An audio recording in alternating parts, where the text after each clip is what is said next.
कैसे हैं दोस्तों, मैं हूं बिलाल। हम सीख रहे हैं Next.js 13। तो चलें शुरू करते हैं। आज की वीडियो में हम कॉन्टेक्स्ट एपीआई के बारे में बात करेंगे और उसके बारे में जानेंगे और कुछ एक्सपेरिमेंट करेंगे। तो चलें शुरू करते हैं। मैंने एक सिंपल सी एप्लीकेशन बनाई है जिसके ऊपर कुछ भी नहीं है, सिर्फ ये एक हेडिंग है और कुछ भी नहीं। ठीक है, तो हम अपने कोड के ऊपर आते हैं और थोड़ा सा थ्योरी जानते हैं कॉन्टेक्स्ट एपीआई के बारे में कि इसकी हमें जरूरत क्यों पड़ती है और इससे हम क्या काम कर सकते हैं। तो कॉन्टेक्स्ट एपीआई जो है, सबसे पहले तो ये जान लें कि Next.13 के अंदर ये जो टूल है या ये जो हुक है वो टोटल क्लाइंट साइड पर यूज किया जाता है। ठीक है, ये सर्वर साइड पर रेंडर नहीं होता है, सर्वर साइड के ऊपर यूज नहीं कर सकते, या उन कंपोनेंट या पेजेस को जो सर्वर साइड रेंडर है उसके अंदर इस हुक को आप यूज नहीं कर सकते। अब आते हैं कि आपको इसकी जरूरत क्यों पड़ती है। कॉन्टेक्स्ट एपीआई की इसलिए जरूरत पड़ती है कि मान लें आपके पास कुछ डेटा है और ये जो कंपोनेंट ए है इस कंपोनेंट में ये डेटा है और कंपोनेंट बी जो है कंपोनेंट ए का चाइल्ड है। तो कंपोनेंट ए में जो डेटा है वो कंपोनेंट बी को हम पास कर सकते हैं विद प्रॉप्स या थ्रू प्रॉप्स। इसी तरह कंपोनेंट सी जो है कंपोनेंट बी का चाइल्ड है, तो वही डेटा जो है हम प्रॉप्स के थ्रू कंपोनेंट सी में पास कर सकते हैं। बट अगर ये सोचें कि कंपोनेंट ए में जो डेटा है उसको हम क्या डायरेक्टली कंपोनेंट सी के अंदर पास कर सकते हैं, तो वो पॉसिबल नहीं है, क्योंकि बीच में कंपोनेंट बी को आप स्किप नहीं कर सकते, क्योंकि ये ट्री बना हुआ है कि कंपोनेंट ए से डेटा जाएगा कंपोनेंट बी में जो कि ए का चाइल्ड है, और कंपोनेंट बी से डेटा जाएगा सी में क्योंकि वो बी का चाइल्ड है। तो एक ट्री बना हुआ है। इसी तरीके से अगर आपके पास कोई डेटा है पेज ए में, तो पेज 2 के अंदर उसको आप किस तरह से एक्सेस करेंगे, किस तरह से गेट करेंगे या उस पर ऑपरेशन परफॉर्म करेंगे, वो नहीं कर सकते। इसी तरह कोई डेटा पेज 2 में है तो वो पेज 3 के अंदर गेट नहीं कर सकते। तो इन सब को कंट्रोल करने के लिए, इन सब को मद्देनजर रखते हुए कॉन्टेक्स्ट एपीआई जो है उसका यूज किया जाता है, जिसके जरिए हम कॉन्टेक्स्ट बनाते हैं और उनको रैप करते हैं जहां पे उन डेटा की हमें जरूरत होती है और उनको हम बआसानी डेटा को एक्सेस कर सकते हैं। मतलब कि फिर वो डेटा, अगर वो कॉन्टेक्स्ट एपीआई में जो डेटा हमने डिफाइन कर लिया या कॉन्टेक्स्ट एपीआई के जरिए डेटा जो है हम इन किसी भी कंपोनेंट में डायरेक्टली एक्सेस करके उसके ऊपर कुछ भी परफॉर्मेंस कर सकते हैं, कुछ भी ऑपरेशन परफॉर्म कर सकते हैं। इसी तरह कंपोनेंट टू कंपोनेंट भी कर सकते हैं और पेज टू पेज भी कर सकते हैं, मतलब किसी इंडिविजुअल पेज के अंदर भी उसको गेट कर सकते हैं और किसी स्पेसिफिकली पेज के ऊपर भी उसको गेट कर सकते हैं और किसी कंपोनेंट के ऊपर भी उसे इजीली गेट कर सकते हैं और कोई भी ऑपरेशन परफॉर्म कर सकते हैं। इसके लिए जरूरी नहीं कि पेरेंट टू चाइल्ड के थ्योरी जो है उसके मुताबिक ही किया जाए, नहीं। एक्चुअली कॉन्टेक्स्ट एपीआई हम कह सकते हैं कि वो भी एक स्टेट मैनेज करने के लिए यूज होता है। ठीक है, तो यहां तक तो हो गई हमारी थ्योरी। अब इसको जरा सा प्रैक्टिकली जानते हैं कि इसको किस तरह से यूज किया जाता है।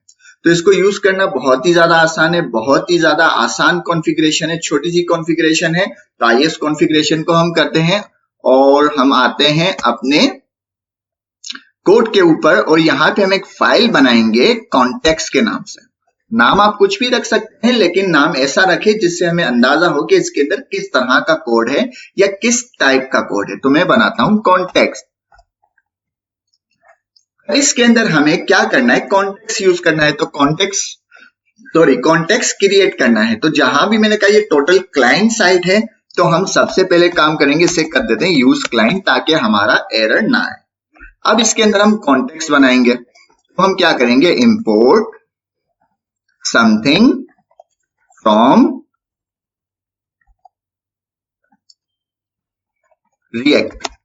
हमें React से कुछ चाहिए, क्या चाहिए हमें, कॉन्टेक्स्ट बनाना है। तो हम कहेंगे क्रिएट कॉन्टेक्स्ट का फंक्शन चाहिए, क्योंकि हमें कॉन्टेक्स्ट बनाना है। तो हमें वो फंक्शन मिल गया React से। अब हम क्या करते हैं, कॉन्टेक्स्ट बनाते हैं। तो हम क्या करेंगे, हम बनाएंगे एक वेरिएबल, नाम आप कुछ भी रख सकते हैं। ठीक है, मैं रखता हूं काउंट, क्योंकि हम एक काउंट की एप्लीकेशन बना देंगे एग्जांपल के लिए। काउंट कॉन्टेक्स्ट इसलिए मैंने लिखा ताकि मैं जब आगे कुछ दिनों बाद इन फ्यूचर जब ये मैं कोड देखूं तो काउंट कॉन्टेक्स्ट से मुझे अंदाजा हो जाएगा कि ये मेरा कॉन्टेक्स्ट है। ठीक है, तो इसमें कुछ स्टेट है जो कि हम कहीं भी ग्लोबली या कुछ स्पेसिफिकली जगहों पे यूज कर सकते हैं। ठीक है, तो इसलिए मैंने कॉन्टेक्स्ट लिखा है, तो मुझे नाम से आइडिया हो जाएगा। अब इसे बनाएंगे कैसे, हम कहेंगे ये जो फंक्शन है इसको यहाँ कॉल कर देंगे और इसके अंदर एरर है। एरर इसलिए है कि ये कह रहा है कि मुझे कुछ वैल्यू दो। अब वो वैल्यू नंबर भी हो सकती है, वो वैल्यू कुछ स्ट्रिंग भी हो सकती है, वो वैल्यू ऑब्जेक्ट भी हो सकती है, वो वैल्यू एरे भी हो सकती है। जो आप रखना चाहें वो आप रख सकते हैं और आपका एक कॉन्टेक्स्ट बन गया। हमारे सिनेरियो में मैं एक ऑब्जेक्ट रखना चाहूंगा, ठीक है, तो ये हमारा एक कॉन्टेक्स्ट बन गया। सॉरी, अब यहाँ पे मन में एक सवाल ये भी होगा कुछ लोगों के कि ये तो एक कॉन्टेक्स्ट बनाया है, अगर मल्टी कॉन्टेक्स्ट बनाने हो तो क्या किया जाए। तो मल्टी कॉन्टेक्स्ट के लिए चलो मल्टी कॉन्टेक्स्ट बन गए, ये मल्टी कॉन्टेक्स्ट बन गए। इनको कुछ नहीं करना, सिर्फ रीनेम कर देना, नाम आप कुछ भी रख ले, मैं यहाँ पे 2 और ये यहाँ पे 3 कर दूंगा। क्लियर है, सिंगल कॉन्टेक्स्ट भी बन गया, मल्टी कॉन्टेक्स्ट भी बन गए। ठीक है, तो इसके अंदर वैल्यू आप जो भी चाहे, आपका मन करे, किसी को एरे दे दे, किसी को स्ट्रिंग दे दे, जो आपका दिल करे आप इसे कर सकते हैं डिफाइन। ठीक है, फिलहाल हम एक पे काम करेंगे, आपको समझाने के लिए मैंने यहाँ पे मल्टी कॉन्टेक्स्ट की एक एग्जांपल दे दी। अब यहाँ पे मैंने एक कॉन्टेक्स्ट जो है क्रिएट कर दिया, तो इसका मुझे प्रोवाइडर चाहिए होगा। तो प्रोवाइडर में चूंकि मुझे इसकी जरूरत पड़ेगी काउंट कॉन्टेक्स्ट की, मुझे यहां से इसको एक्सपोर्ट करना होगा। तो मैं कर देता हूं एक्सपोर्ट। मेरा यहां तक का काम हो गया, मैंने एक कॉन्टेक्स्ट बना दिया काउंट के नाम से और उसको एक्सपोर्ट कर दिया। ये कॉन्फ़िगरेशन हमारी यहाँ पे हो गई।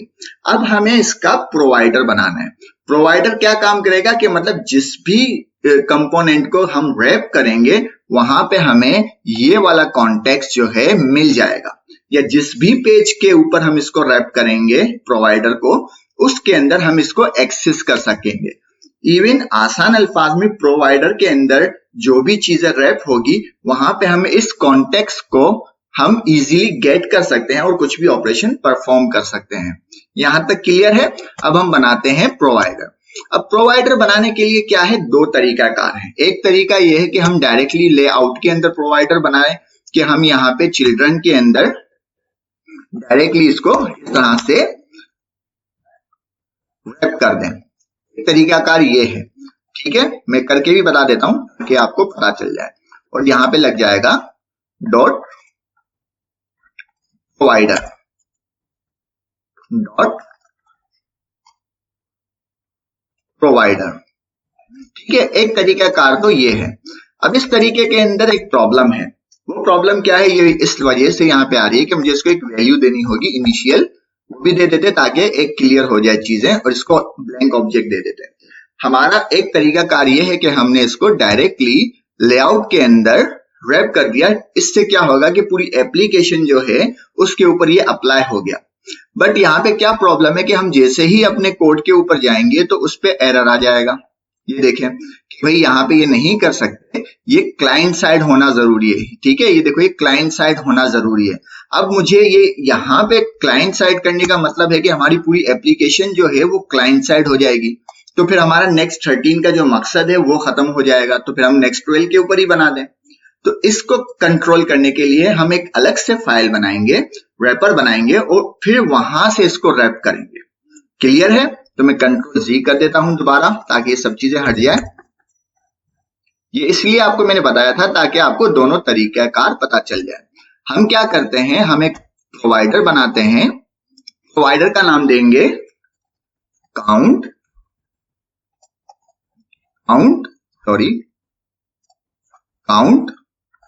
Provider dot SX. ठीक है, अब इसका ये नॉर्मल एक कंपोनेंट है और कुछ भी नहीं है, ये नॉर्मल एक कंपोनेंट है। और इसका जो है मैं क्या करूंगा, इस कंपोनेंट में मैं दोबारा लेआउट आऊंगा और इसके प्रॉप्स को कर देंगे कॉपी, क्योंकि एक प्रोवाइडर है तो इसके हमें प्रॉप्स चाहिए होंगे और प्रॉप्स में हमें चिल्ड्रन चाहिए, तो इसको मैंने कर दिया कॉपी और प्रोवाइडर के अंदर मैंने यहाँ पे आके कर दिया पेस्ट। क्लियर है, ये मुझे चिल्ड्रन मिल गया और यहां पे मैं क्या करूंगा, यहां पे चिल्ड्रन को रेंडर कर देंगे।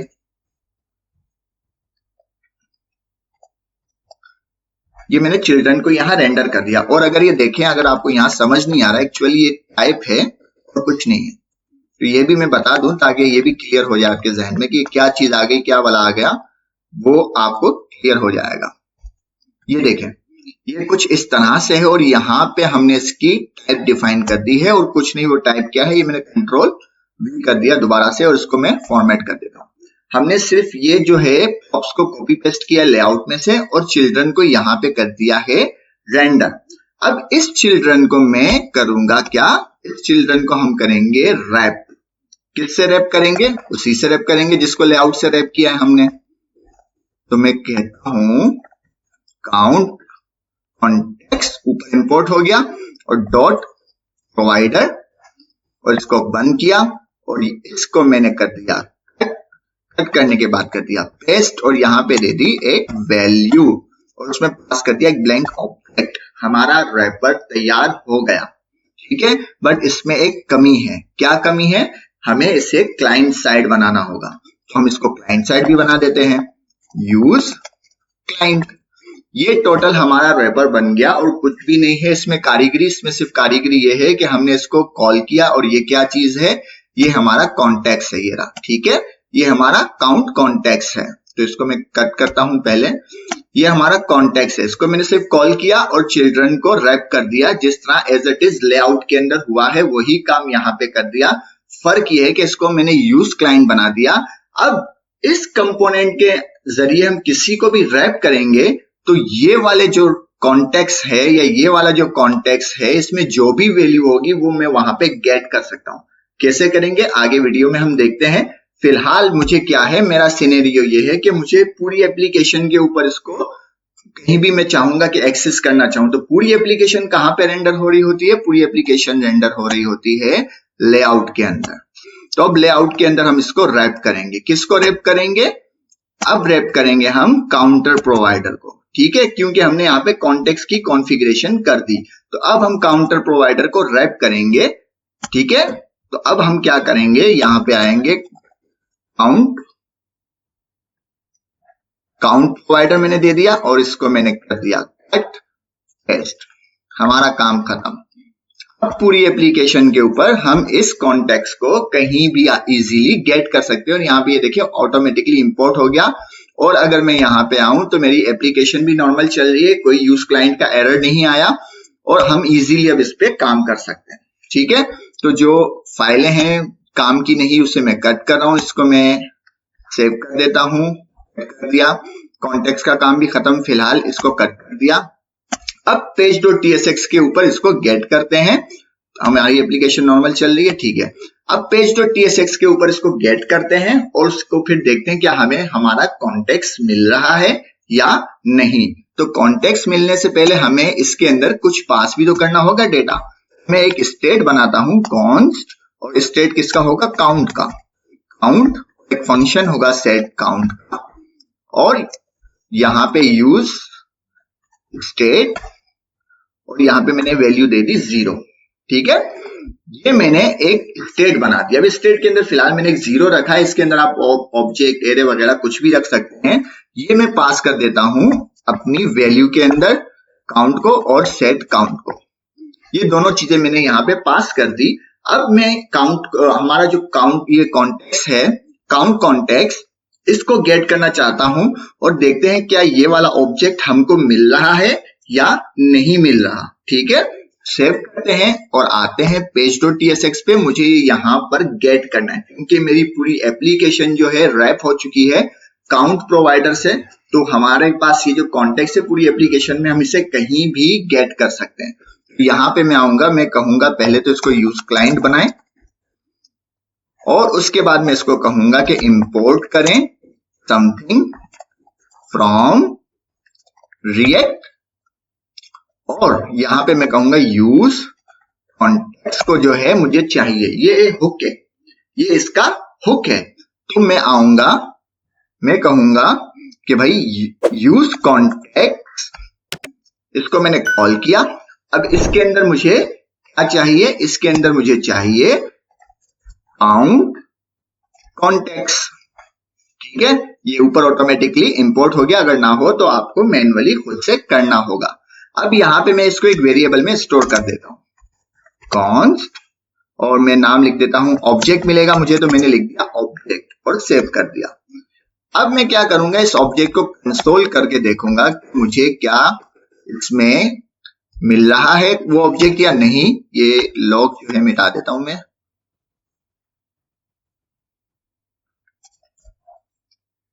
OBJ सेव कर दिया। अब देखते हैं क्या मुझे कंसोल के अंदर ये वाला ऑब्जेक्ट मिल रहा है या नहीं। ठीक है, ये रहा ऑब्जेक्ट। अगर ये हमें मिल रहा है तो इसका मतलब हमारी कॉन्फ़िगरेशन बिल्कुल ठीक है।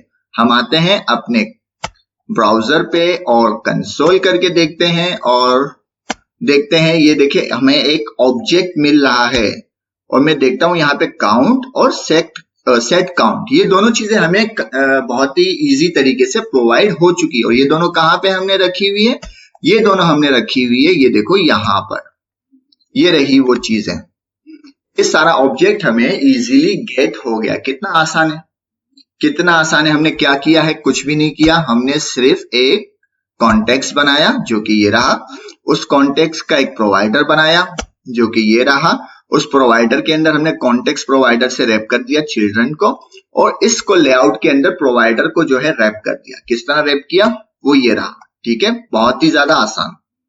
इतना काम हमने किया और कुछ भी नहीं किया। अब आ जाते हैं हम इसके ऊपर जरा सा कुछ खेलते हैं। हम कहते हैं भाई पी के अंदर हमें लाकर दो ऑब्जेक्ट डॉट काउंट।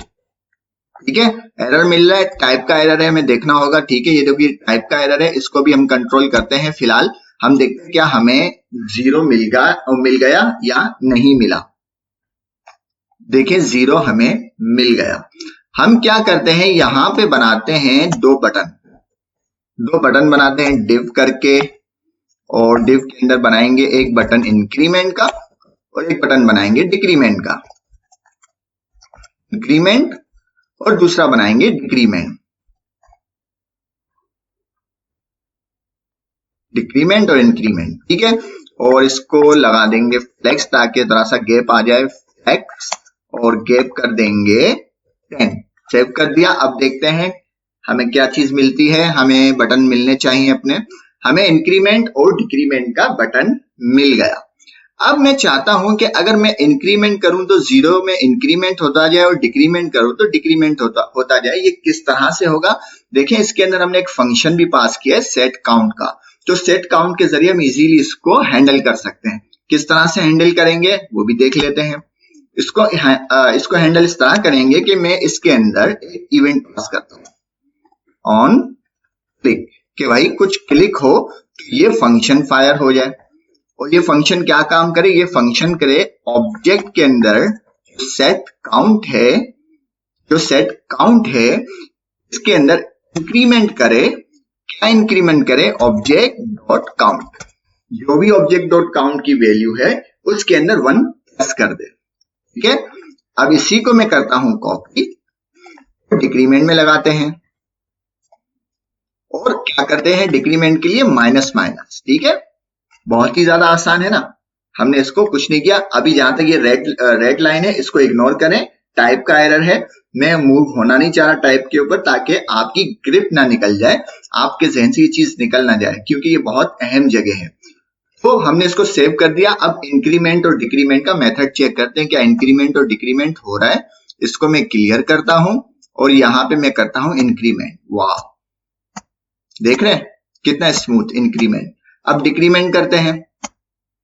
वाह, जबरदस्त, कितना इजी तरीके से हमने कॉन्टेक्स्ट एपीआई बनाई, कॉन्टेक्स्ट बनाया, उसको रैप किया और उसकी वैल्यू को गेट किया। अब इसकी वैल्यू को हम कहीं भी किसी भी पेज के ऊपर गेट कर सकते हैं, बहुत ही आसान तरीके से करके भी अभी देखते हैं। बट फिलहाल अब जो ये एरर है इसको जरा सा फिक्स करते हैं। हम आ जाते हैं अपने कॉन्टेक्स्ट के ऊपर और यहां पे हम बनाते हैं एक इंटरफेस। इंटरफेस का नाम दे देता हूं मैं काउंट। ये एक ऑब्जेक्ट है और इसकी स्ट्रक्चरल टाइप से इसको कंट्रोल करते हैं कि भाई ये एक्स जो स्ट्रिंग होगा, मतलब हमें नहीं पता कि इसकी की है, इस ऑब्जेक्ट की जो की है उसका नाम क्या है, हमें नहीं पता। A to Z कुछ भी नाम हो उसका नाम होगा एक्स और उसकी वैल्यू होगी एनी। ठीक है, इस एनी की जगह आप स्ट्रिंग भी कर सकते हैं या नंबर भी लिख सकते हैं, जो आपका मन करे लिख सकते हैं। मैंने कहा हमें नहीं पता इस की वैल्यू क्या होगी, ओके, आप चाहे नंबर भी लिख सकते हैं, हमारे केस में नंबर होगी शायद, तो हम नंबर भी लिख सकते हैं। ठीक है, मैंने इसको बट कर दिया एनी, सेव कर दिया। और अब मैं यहाँ पे कहूंगा भाई ये जो ऑब्जेक्ट है इसकी जो टाइप है वो क्या है, वो है काउंट। हमारा एरर चला गया, ये देखें हमारा एरर चला गया, कितना ज्यादा इजी था। अब आपका मन में कुछ मलाल है कि भाई ये तो एक पेज है, हमें दूसरे पेज के ऊपर ये जरा करके दिखाओ। बहुत ज्यादा आसान है, हम एक पेज बना देते हैं, और पेज बना देते हैं किसके नाम से, टेस्ट के नाम से पेज बना देते हैं। इसके अंदर बनाते हैं page.tsx, page.tsx, और इसके अंदर आते हैं कंपोनेंट बनाते हैं, और कंपोनेंट बनाने के साथ हम करते हैं टेस्ट, और यहां पे वही काम करेंगे। इसको पहले बनाएंगे यूज क्लाइंट, और यूज क्लाइंट के बाद हम कहेंगे कि हमें रिएक्ट से चाहिए यूज कॉन्टेक्स्ट, और यूज कॉन्टेक्स्ट के बाद हम यहां पे कहेंगे, क्या कहेंगे, हम एक वेरिएबल बनाएंगे कॉन्स्ट। वेरिएबल का नाम आप कुछ भी रख दे, मैं यहाँ पे रख देता हूं रतन। ठीक है, मैं यहाँ पे नाम रख देता हूं रतन, और रतन के अंदर मैं क्या करता हूं, रतन के अंदर मैं करता हूं यूज कॉन्टेक्स्ट। मैंने कॉल कर दिया। अब जरा चीजों को देखते हैं, समझते हैं। मैंने यहाँ पे यूज कॉन्टेक्स्ट को कॉल कर दिया। अब आप मुझे डिस्क्रिप्शन में बता देना कि यूज कॉन्टेक्स्ट के अंदर क्या आएगा। यूज कॉन्टेक्स्ट के अंदर हमेशा वो कॉन्टेक्स्ट आएगा जिसकी वैल्यू आपको गेट करनी है। लाइक यहाँ पे एक से ज्यादा कॉन्टेक्स्ट हैं, तो इस चीज का आपको ध्यान रखना है कि आपको किस कॉन्टेक्स्ट की वैल्यू गेट करनी है। फॉर एग्जाम्पल मैंने कहा कि यहाँ पे कॉन्टेक्स्ट 2 भी है, अब आपको कौन सी वैल्यू गेट करनी है, आपको ये वाली वैल्यू गेट करनी है, तो आपको यहाँ पर काउंट कॉन्टेक्स्ट ही लिखना होगा। ये रहा काउंट कॉन्टेक्स्ट। काउंट कॉन्टेक्स्ट 2 नहीं चाहिए मुझे काउंट कॉन्टेक्स्ट चाहिए, तो मैं एंटर कर दिया। ठीक है, ये जहन में रख लेना। तो आपको समझाने के लिए मैंने यहाँ पे दूसरा काउंट बनाया था, मैं इसको मिटा रहा हूं। मैंने सेव कर दिया। अब आ जाते हैं टेस्ट के ऊपर। अब यहाँ पे मैं क्या करता हूं, यहाँ पे चूंकि मुझे वही वैल्यू मिल रही है, तो मैं यहाँ पे कर दूंगा रतन डॉट काउंट, और सेव कर दिया। और जाके देखते हैं क्या टेस्ट के ऊपर हमें काउंट मिलता है या नहीं। मैंने इसको मिटाया, और यहाँ पे मैं इंक्रीमेंट भी कर देता हूं एहतियातन, और देखते हैं हमें क्या वैल्यू मिलती है। टेस्ट,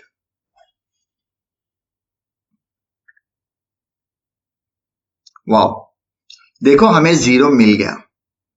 ठीक है, हमें 0 मिल गया, बट हमें 0 इसलिए मिला क्योंकि हमारी एप्लीकेशन दोबारा से रीरेंडर हो रही है, इसलिए ये हमें 0 मिला, वरना हमें ये अपडेट ही स्टेट देता। अगर मैं इसको हम देख लेते हैं इसको यहां से, कि हम एक काम करते हैं, यहाँ पे एक कहां पे है हमारी, यहां पे हम बनाते हैं P, और इसके अंदर बनाते हैं लिंक,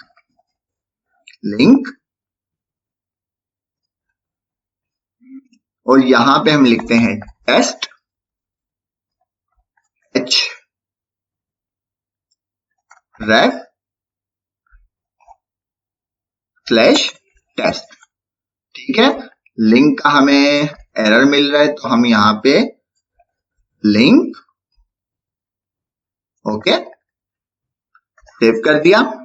अब आते हैं एप्लीकेशन पे, और देखते हैं, इसको बैक करते हैं, होम पर आ जाते हैं, इसको हटा देते हैं, और देखते हैं टेस्ट के ऊपर जा रहा है जी, टेस्ट के ऊपर जा रहा है। अब देखते हैं हमें क्या वैल्यू मिलती है। मैं इसको इंक्रीमेंट कर देता हूं, और जाते हैं टेस्ट के ऊपर।